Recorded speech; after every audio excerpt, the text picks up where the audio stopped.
the one-size-fits-all rule will not work, and that you have to be able to give a little elbow room. Not a lot, but a little elbow room for us to do the things that we need to do to keep our people alive, to keep our people prospering, to not cause our people to want to get into the things that you complain about globally in terms of migration or crime or all of the other things. Yeah, I've always been fascinated by the, like, sometimes what I think is very short-term thinking from some of the bigger nations, in that they'll often think about mass migration, but they don't seem to wonder why people are leaving the place that they're in. The first part of me goes like, maybe it's just an arrogance. I'll give you an example. Yeah. They do things that literally shoot themselves in the foot sometimes. In what way? In 2006 and 2007, there was a big debate about the International Criminal Court and the fact that the ICC, that U.S. heads of state and army, military people did not want to be subject to prosecution. Right. And they went around the world trying to get countries to agree that they should be exempted. And we in the Caribbean said, hey, we hear you, but one, it don't make sense because this is intended for all people. Yep. But two, even if it wasn't, this is the idea of the former Prime Minister of Trinidad and Tobago, A.N.R. Robinson. And as a matter of solidarity, as well as principle, we can't do it. They said, well, if you don't do it, we're going to withdraw all military aid from your countries. Wow. I said, okay, that's not a wise thing to do, but I mean, that's we also talked not for a year, 18 months, and eventually they said, we're going to do it anyhow. What happens? Nature abhors a vacuum. China, who never had any relationship with any of the militaries in the region really, then stepped in and developed a relationship and provided training and equipment and things thereafter. Does that make sense to a country that is so frightened for China? See, when you're saying that, I wish more people understood, especially Western nations, quote unquote. I wish they understood how many of the problems they're experiencing are created in a cycle. Yep. So friends and I were talking the other day. You can't talk about 9/11 without talking about Osama bin Laden. You can't talk about it without talking about Al Qaeda. But then you can't talk about it without talking about the CIA, which you then can't talk about without talking about the US and what it was trying to do about communism. Yep. And now many of those people will go, oh, we did the wrong thing. But the effects are felt so many years later. And what you're saying is the same. If you watch the news in America, if you watch the news in the UK, let's say the BBC, they'll very quickly say, China's expanding. We've seen China here, and China's in Africa, and China's in the Caribbean, China's doing this, But I don't think I've seen any news reports that say, well, the US opened the door for China and the US reneged. The North Atlantic countries have not necessarily treated to the issue of development in the post-colonial era as well as they could have. We talk about official development assistance being 0.7% of GDP. Most countries don't even observe that. But for countries, as in that's a portion that they're supposed to contribute to developing nations. Okay. Exactly. Yeah. But countries like my own have been said, oh, you're middle income, you don't need money from us. So we effectively don't get any aid from the USA or from Britain or whatever, other than a part of a regional study or a regional thing that is done. And that's one of the things that we've been arguing, and I'll come to that in a bit, because that's at the core of a lot of the development issues, that we are asked to be able to access capital from the official financial institutions, international financial institutions, on the basis of historic GDP per capita, which really doesn't, I tell people that is like taking my blood pressure 2 years ago to determine if I'm going to have a stroke today. It's completely irrelevant. You understand? That's a great analogy. So that what matters, because in 72 hours, a hurricane can hit me. Yeah. And I can have wipeout risk. Now, a hurricane can hit in Florida. You don't have wipeout risk. A hurricane hits in the Bahamas or Dominica, it's gone. Yeah. And instead of dealing with qualitative issues in education, you're now dealing with basic access to schools again. So we make the point that the North Atlantic countries, for whatever reason, had the Caribbean and a lot of the other small island developing states in the Pacific, etc., in a certain prism. This is how they view you. This is how they're going to relate to you. And China and India and others come along and say, oh, these are some of your real development needs. Oh, you need a gymnasium, or you need You need a help in port. building a port, Yeah, you need a or you need road. help Yeah. in doing roads. We're going to lend you the money at 3% or 2% or 4%. Who else is lending you that money? Nobody. So I think that, remember what I said, we want to be friends of all, satellites of none. So we're not looking to be anybody's pawn. But at the same time, we're not looking to be disadvantaged or unfair because you don't believe I should talk to my neighbor. When in truth, in fact, the neighbor's done me nothing.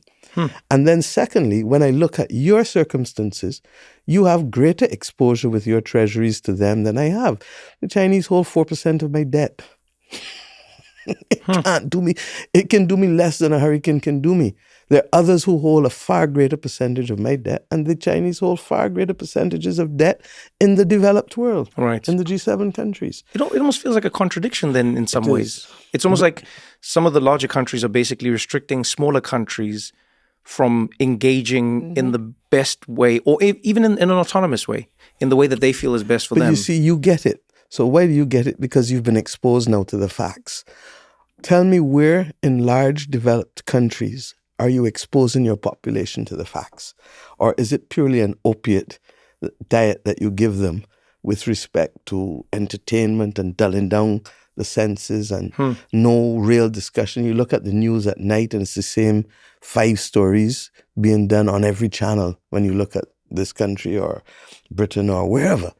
And the Jewish rabbi who I really truly respected, Jonathan Sachs, is the chief rabbi in London, wrote a series of books, and I'd encourage you to read them all. But one is The Dignity of Difference, where he talks about moving from broadcasting to narrowcasting. And of course, we all know it. I saw your last podcast on the impact of these devices on children. Yeah. And if you ask me one of the things that worries me at night, this is it.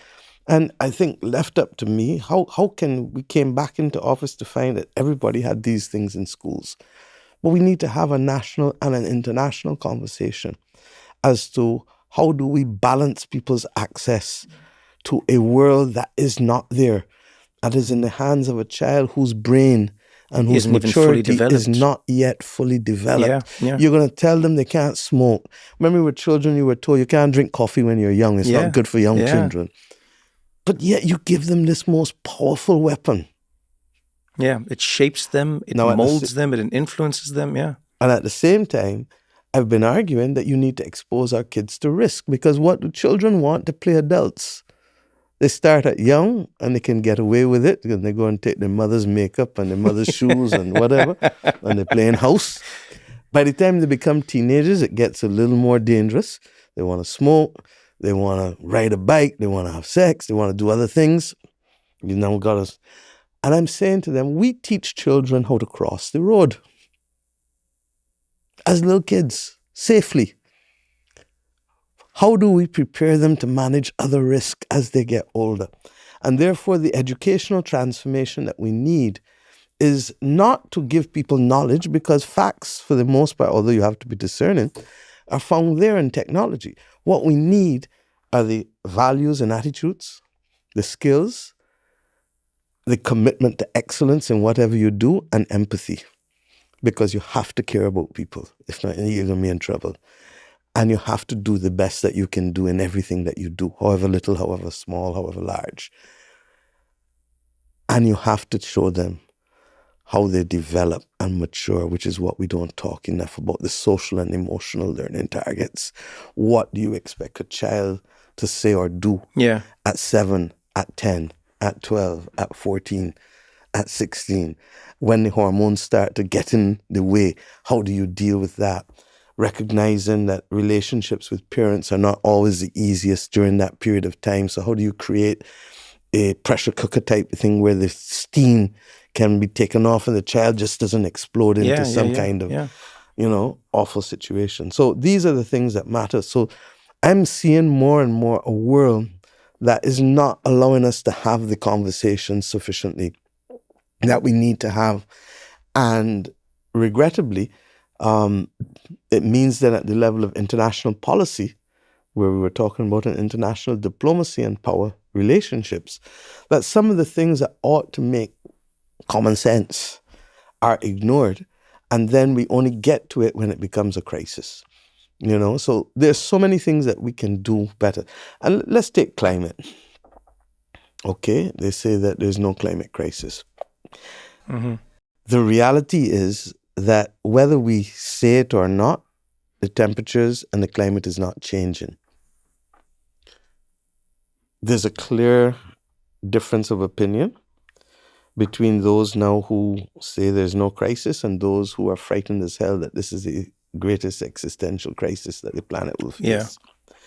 So how do you bridge this moment in time? You've got to find a common love language. What do I mean?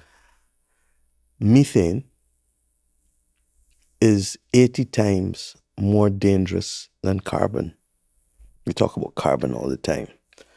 But carbon stays in the atmosphere for hundreds of years.